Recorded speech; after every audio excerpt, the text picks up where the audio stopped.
नमस्कार। आपको हर दिन पावन श्रृंखला की जानकारी नियमित व सबसे पहले मिलती रहे, इसके लिए कृपया आप हमारे चैनल को सब्सक्राइब कर बेल आइकन अवश्य दबाएं।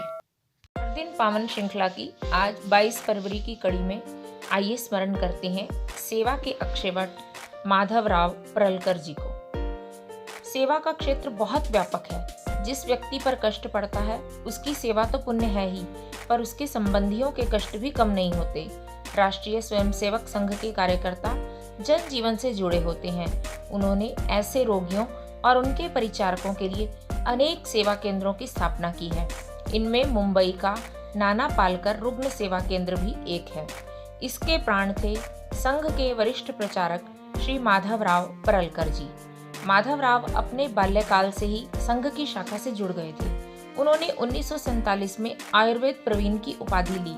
तब वे चाहते तो कहीं नौकरी कर सकते थे या चिकित्सालय खोल सकते थे, पर वे संघ के प्रचारक के नाते अपना जीवन बिताने का निश्चय कर चुके थे। उन्हें मुंबई में बांद्रा से विरार और फिर चेंबूर तक का क्षेत्र शाखाओं के विस्तार के लिए सौंपा गया।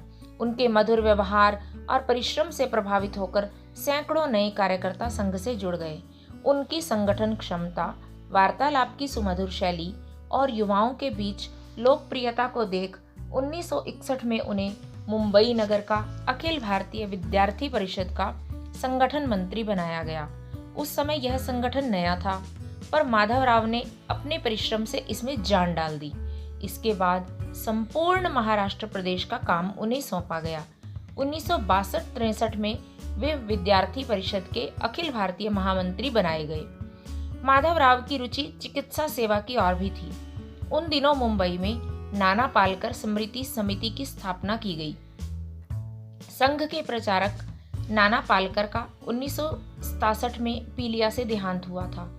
मुंबई में बाहर से अनेक स्वयंसेवक इलाज के लिए आते थे।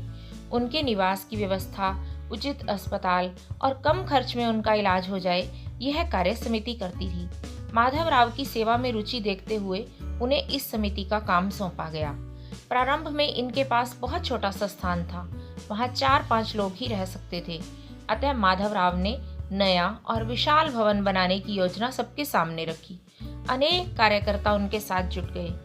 सबकी प्रामाणिकता और लगन देखकर मुंबई महानगर पालिका के अधिकारियों ने परेल में एक बड़ा भूखंड इन्हें दे दिया। थोड़े ही समय में वहाँ एक 7 मंजिला भवन बन गया। भवन का उद्घाटन तत्कालीन सरसंघ चालक माननीय रज्जू भैया, पूज्य स्वामी सत्यामित्रानंद जी और स्वाध्याय परिवार के पांडुरंग शास्त्री आठवले जी महाराज की उपस्थिति में हुआ। इस भवन का निर्माण कार्य सरल नहीं था, पर माधवराव ने हर समस्या को शांति एवं धैर्य के साथ हल किया। उनकी प्रेरणा के केंद्र संघ के द्वितीय सरसंघ चालक श्री गुरु जी थे, जो उन्हें पुत्रवत स्नेह करते थे। माधवराव परलकर योग के भी अच्छे जानकार थे। आपातकाल में जब उन्हें नासिक जेल में बंदी बनाकर रखा गया, तो उन्होंने वहां भी योग की कक्षाएं लगाई। इससे राजनीतिक तथा अन्य बंदी भी लाभान्वित हुए। नाना पालकर स्मृति संस्थान में भी उनके दिशा निर्देशन में योग अभ्यास होता था। स्वयं चिकित्सक होने के कारण वे भी रोगियों को निःशुल्क उपचार करते थे। सेवा की सचल प्रतिमूर्ति माधवराव का 81 वर्ष की अवस्था में 22 फरवरी 2008 को मुंबई में ही निधन हुआ। उनकी लगन और निष्ठा से आज भी वहां के कार्यकर्ता प्रेरणा पा रहे हैं।